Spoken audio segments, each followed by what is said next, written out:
बिभ्रदवाशः कनक कपिसं वैजयन्ती जयमाला रन्ध्राण वेणोरधर सुधया पूर्णयन गोप वृंदे।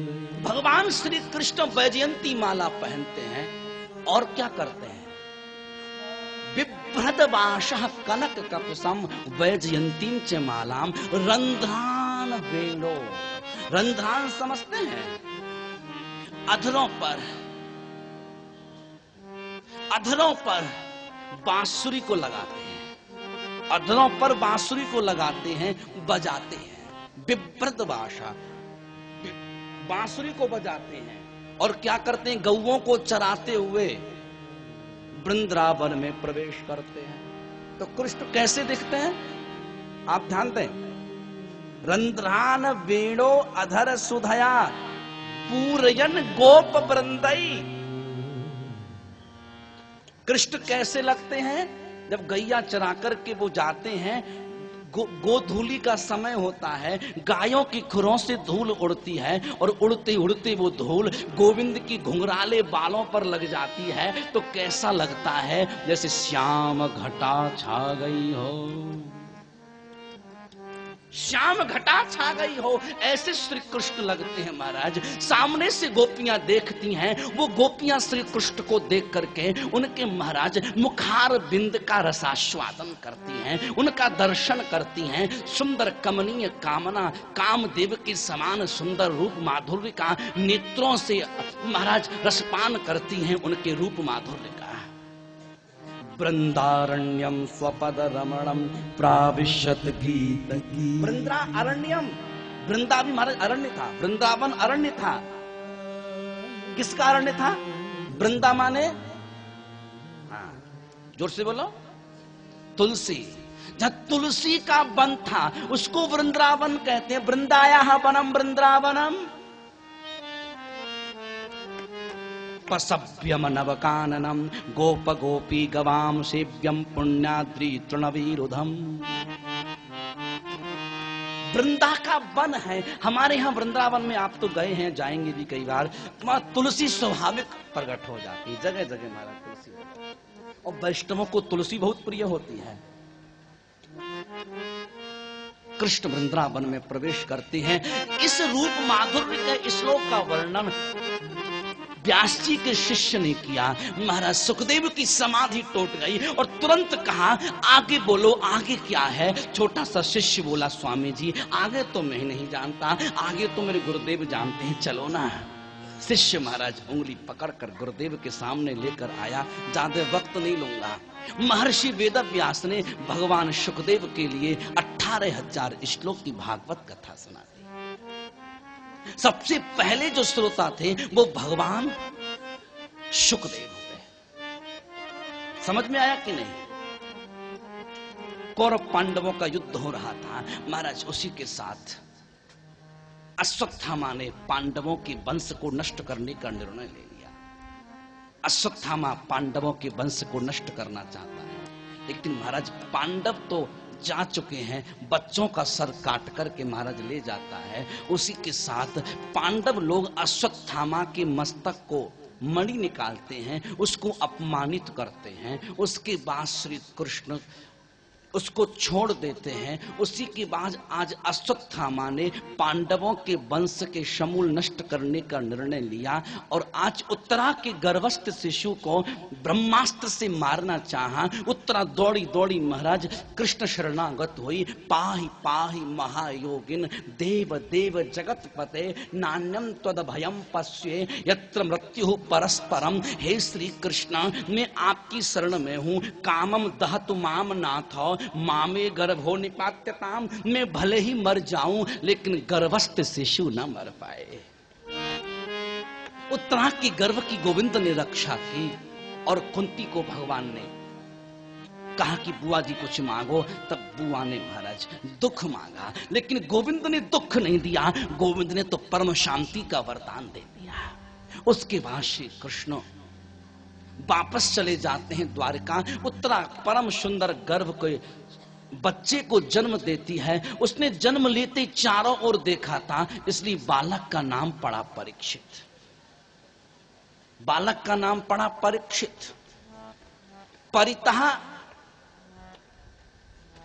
अक्षी, अक्षी माने आंख। इसने आंखों से परिता देखा, उस बालक का नाम पड़ा परीक्षित। इसी बालक का दूसरा नाम था विष्णुरात। विष्णुनः रातः दत्तः इति विष्णुरातः। भगवान विष्णु के द्वारा जिसकी गर्भ में रक्षा की गई हो, उस बालक का नाम हुआ विष्णुरात। आज महाराज परीक्षित का नामकरण हुआ। पांडव के जो प्रमुख अर्जुन थे वो कृष्ण के साथ गए, उसी के साथ श्री कृष्ण पृथ्वी को छोड़ करके चले गए। और ये पांडवों को समाचार मिला तो पांडव उत्तराखंड के रास्ते से प्रस्थान करने के लिए तैयार हुए और परीक्षित को 3 वचन देकर के गए। जीवन में संत का अपमान मत करना, और दूसरी बात कही गऊ और बैल को अपने राष्ट्र में अपमानित न होने देना, और तीसरी बात कही महाराज शत्रु से शत्रु परम शत्रु यदि शरणागत हो जाए तो मृत्यु दंड नहीं, जीवन दान देना। इतना कहकर के पांडव तो स्वर्ग चले गए। परीक्षित का विवाह इलावती नाम की कन्या, आपको मैंने मस्तक पर धारण ना किया हो, मंत्री मुकुट लाए, परीक्षित ने सिर पर धारण किया। महाराज राष्ट्र भ्रमण के लिए गए तो क्या देखा कि एक काला कपड़ाधारी पुरुष अपने पैर से गाय और बैल को प्रहार कर रहा है। परीक्षित ने कहा, अरे ये मेरे राष्ट्र में ऐसा अपमान, ये तो असह्य वेदना हो रही है मुझे। तब गौ माता से पूछा, देवी जी आप कौन हैं? गौ माता ने कहा, राजन मैं तो साक्षात पृथ्वी हूं।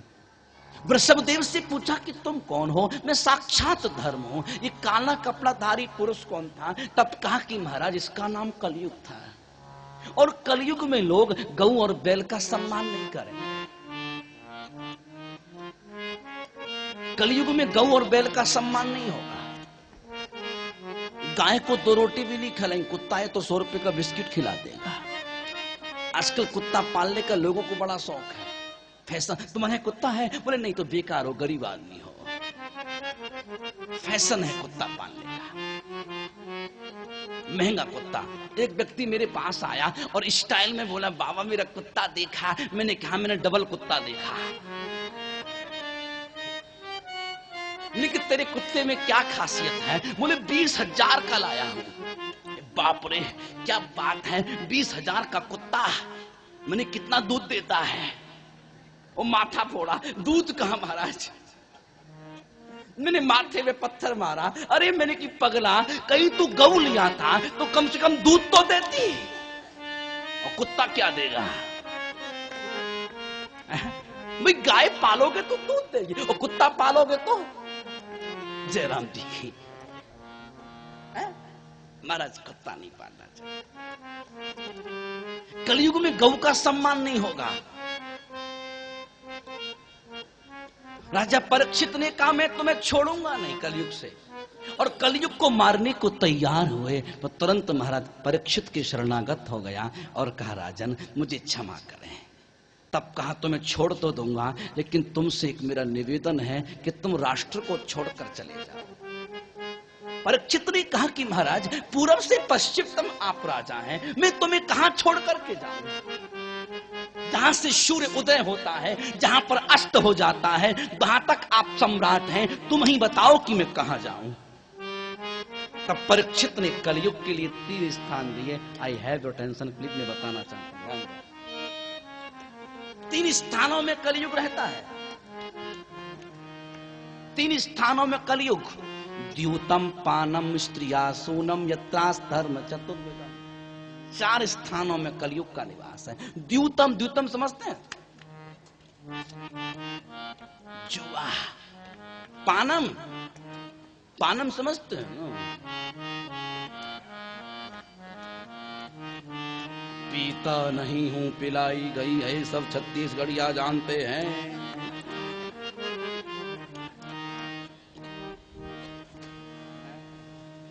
पानम, बिना पांव सफर करना मैंने ख्वाब में देखा। बिना पांव सफर करना मैंने ख्वाब में देखा। लगते बाल स्याह हो जाएं, ये मजा खिजाब में देखा। और पैसा देकर जूता खाना, ये मजा शराब में देखा। लोग पैसा भी देते हैं, जूता भी खाते हैं, वाह, डबल बेनिफिट पाता है। रास्ते में चलते हैं तो राहगीर मारते हैं, घर में आता है तो 4 ठो मैडम लगाती है, इडियट फिर पी के आ गया। प्यार से बोलो, द्यूतम पानम। नेक्स्ट वर्ड पर गौर करें। स्त्री यहां यानी कि वैश्यालय, शूना यानी हिंसालय, 4 स्थानों में कल्कि का निवास है। तब महाराज परीक्षित ने ऐसा कहा तो कलयुग बोले, राजन प्लीज थोड़ा और मेहरबानी करें, मेरा परिवार पड़ा है, प्लीज एक कक्ष और बढ़ा दीजिए, बड़ी मेहरबानी होगी आपकी। जब बहुत याचना की तो श्रीमद् भागवत में लिखा, पुनश्चो याचमानाय जात रूप मदा प्रभु ततो नृतम मदम कामम रजो वैरम च पंचमम। पंचम स्थान दिया, कौन सा? तुम स्वर्ण में भी जाकर के रहो। स्वर्ण में कलयुग का निवास होता है और आप लोग सोने के पीछे दौड़ते हो, हैं? आप लोग जो पहनते हो ना, ये मुद्री नहीं जानते? छत्तीसगढ़ मुद्री बोलते हैं। कान की नथुनी सब सोने का होता है, सब सोने का होता है महाराज। आप लोग उसके पीछे पड़ जाते हो। मैं आपसे निवेदन करूंगा, आज ही जितना भी तुम्हारे पास सोना है सब मेरे कमरे के आगे लाके पटक दो, दूर मत फेंकना, खोज नहीं पाऊंगा। स्वर्ण में महाराज कलयुग रहता है, लेकिन श्रीमद् भागवत में लिखा, धातु नाम अस्मि कांचन। कृष्ण क्या कहते हैं? धातुओं में जो स्वर्ण है उसमें मैं रहता हूं, अस्मि कांचनम श्री कृष्ण। धातुओं में जो स्वर्ण है कृष्ण कहते हैं, उसमें तो मैं रहता हूं। जरा स्पष्ट हो जाए, किस सोने में कृष्ण रहते हैं, किस सोने में कलयुग रहता है। अनीति के धन से बनाया हुआ सोना, छीन कर झपट कर चोरी करके लाया हुआ सोना, उसमें तो महाराज कलयुग का निवास है। जो मेहनत और ईमानदारी से बनाया हुआ सोना, उसमें मेरे श्री कृष्ण का निवास है। याद रखना, फेंक कर गलती मत कर देना। ये महिलाएं बहुत अच्छी हैं, हर बात पर मुंडी हिलाती है। सोना फेंकने का नंबर आया तो मूर्ति बन गए, लगता है कि सुनाई नहीं है। लेकिन परीक्षित ने जो मुकुट पहना था ना महाराज, वो स्वर्ण का था और कलयुग का प्रवेश हो गया है।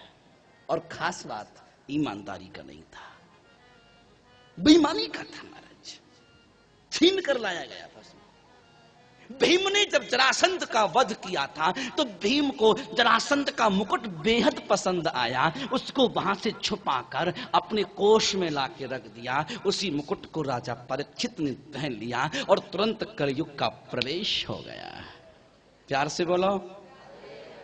राजा की बुद्धि विकृत हो गई, एक साधु के आश्रम में चले गए, साधु से जल की याचना की। साधु तो समाधिस्थ थे, मरा जल ना दे सके, आवेश आ गया, उठा करके महाराज मृतक सर्प ऋषि के गले में पहना दिया। ऋषि के पुत्र ने सप्तम दिन मरने का श्राप दे दिया। इत लंघित मर्यादम तक्षिका सप्तमोहनी कौशिक क्या स्पृश्यम। ऐसे हाथ में महाराज जल लिया ऋषि पुत्र ने और श्राप दे दिया। राजा को सप्तम दिन मरने का श्राप, ये समाचार परीक्षित को मिला। महाराज बड़ी प्रसन्नता उसे हुई। एक बात बताऊं, परीक्षित ने कहा जीवन में पहली बार पाप किया और पाप का फल तुरंत मिल गया। याद रखना, पुण्य का फल मिले ना मिले, लेकिन पाप का फल तो तुरंत मिलना चाहिए। लेकिन हम लोग पाप का फल नहीं चाहते, पुण्य का फल हमको मिले और पाप का फल पड़ोसी को मिले। हम पाप का फल नहीं चाहते, पड़ोसी ले जाए। महाराज परीक्षित ज्येष्ठ पुत्र जन्म है जेको राजगद्दी सौंप दिए और स्वयं महाराज जंगल की तरफ चल दिए, जहां गंगा का प्रवाह तट शुक्र तीर्थ था। वहां जाकर के महाराज ऋषियों का एकदम मधुर संकीर्तन हो रहा था। आज परीक्षित ने जाकर एक ही प्रश्न किया कि भगवान आप लोग बताइए कि जिसकी मृत्यु नजदीक हो उस व्यक्ति को क्या करना चाहिए। सारे ऋषि एक क्षण के लिए मौन हो गए और कहा, परीक्षित तुमने जो हमसे प्रश्न किया है इसी प्रश्न को भगवान सुखदेव से कर देना। सामने से भगवान सुखदेव आ रहे थे। तत्रा भवद भगवान व्यासपुत्र, सामने से व्यासपुत्र सुखदेव आ रहे थे। अलक्ष लिंगो निजलाभ तुष्टो तम द्वयष्ट वर्षम, भगवान सुखदेव कैसे हैं? बोले अलक्ष लिंग है, जिनके शरीर पर कोई वस्त्र नहीं है, 16 वर्ष की उम्र है, बालैर बधूत वेश, निर्वस्त्र हैं, अवधूत वेश हैं। तो महाराज बच्चे लोग पागल समझकर पीछे पीछे चलते हैं। कमनीय रूप दिख रहा है, सुंदर रूप माधुर्य दिख रहा है, तो कुछ महिलाएं उनके पीछे हो गई हैं। बालैर बधूत वेश, अवधूत भेष, तम द्वयष्ट वर्षम, 8 वर्षम 8 दूनी 16 वर्ष की उम्र है महाराज। और परीक्षित से कहा था कि सुखदेव से प्रश्न करने में देरी मत करना। बोले इनका स्वभाव है एक जगह उतनी ही देर ही ठहरते हैं जितनी देर में गाय का दूध दुहा जाता है। गो दोहन मात्रम ही ग्रहेशु ग्रह मेधिनाम। प्रणाम के चक्कर में पड़े तो देर हो जाएगी, पहले प्रश्न करना, नहीं सुखदेव आगे बढ़ जाएंगे। भगवान सुखदेव को प्रणाम भी नहीं किया और परीक्षित ने प्रश्न कर दिया। पुरसस्येह यत कार्यम म्रियमाणस्य सर्वथा। हे भगवान सुखदेव, आप ये बताएं, जो म्रियमाण पुरुष है उस व्यक्ति को क्या करना चाहिए? म्रियमाण का अर्थ समझते हैं? म्रियमाण शब्द का अर्थ है मरने वाला, मरण धर्मा। उस पुरुष को क्या करना चाहिए? यच्छ्रोतव्यम जप्यम, क्या करें? भगवान सुखदेव एक क्षण के लिए महाराज मौन हो गए। श्रीमद् भागवत में लिखा, सुखदेव ने सबसे पहले धन्यवाद ज्ञापन किया। परियाने सते प्रश्न क्रतो लोकहितो नृपः आत्मवित् सम्मतः पुंसा श्रोतव्या दिशुया। परियाने सते प्रश्न बा बीजम अमृतम बीजम। बा शब्द का अर्थ क्या है? अमृतम बीजम। परीक्षित को सबसे पहले बा शब्द का प्रयोग किया। भगवान सुखदेव ने अमृत का संकेत कर दिया। सबसे पहला प्रश्न, फिर धन्यवाद।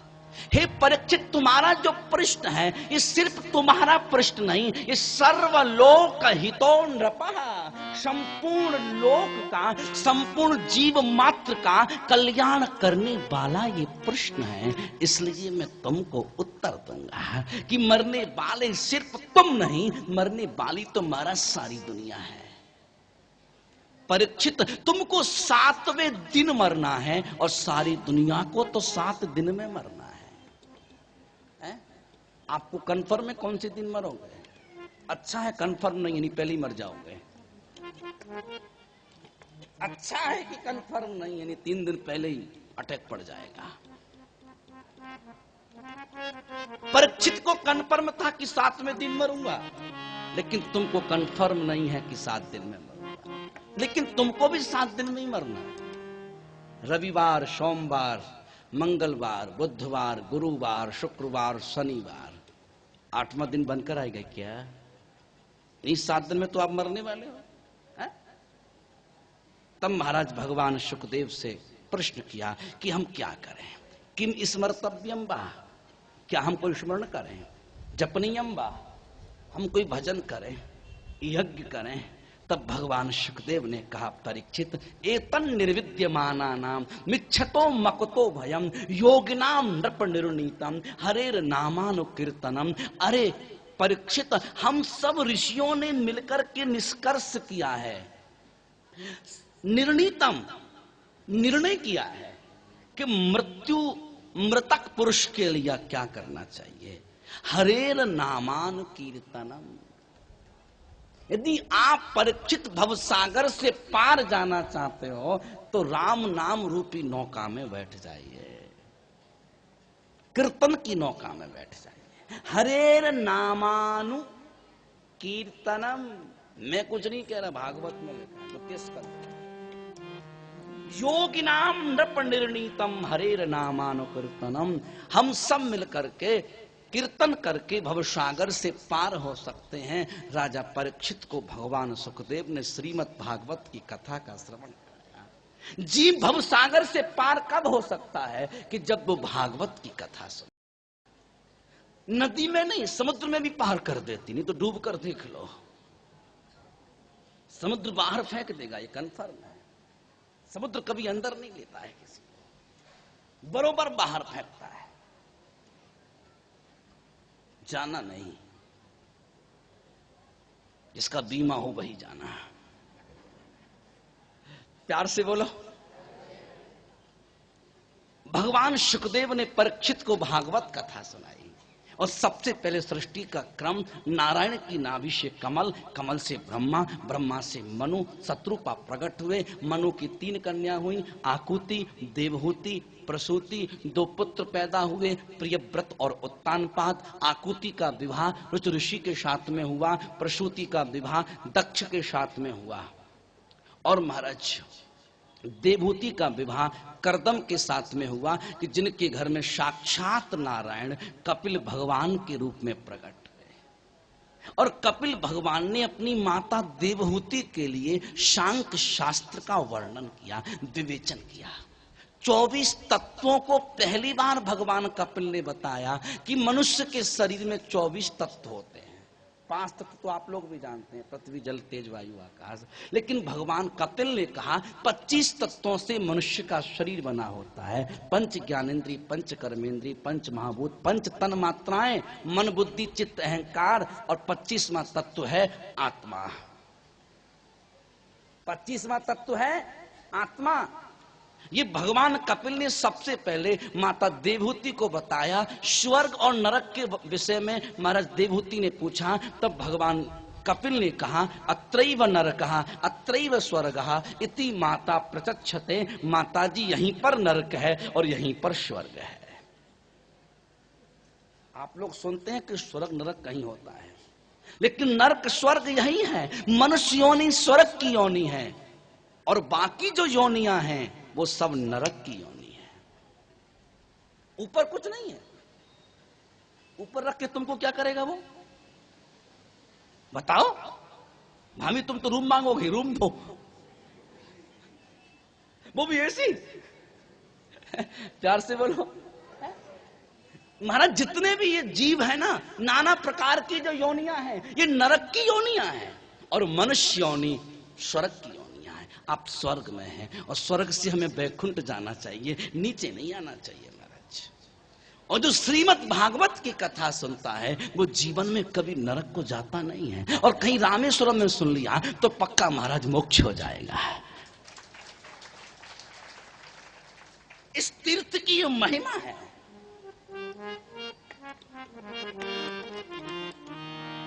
24 तत्वों का वर्णन।